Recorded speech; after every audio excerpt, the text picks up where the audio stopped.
Open new project. Draw shape. You can change these nodes to create any type of shape you want.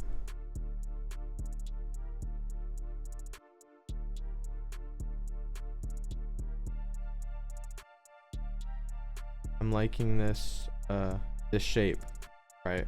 This is a nice organic shape. Almost too organic.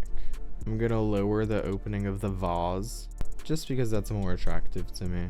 And I'm gonna curve it by clicking this node, just dragging it. Put on my wave effect.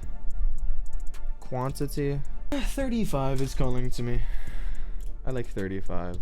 Twist, 90 degrees. Always print with spiral vase mode. It saves material and time. Now that I'm happy with the shape that I have, hit download, open in Studio. No, I don't want to save project. I'm gonna save the file, and now I'm gonna send it off to the printer and show y'all what this looks like. Okay, so it's the next day. I actually lied. The print did take about 2 hours, but it's the next day, so is it really 2 hours later? The print quality is great, honestly. Here's a dog for size comparison. Yeah, I really don't know what to say. It turned out perfect. Bambu Studio has perfected the vase making feature. You know what I'm saying? If this tutorial helped you, then subscribe and like.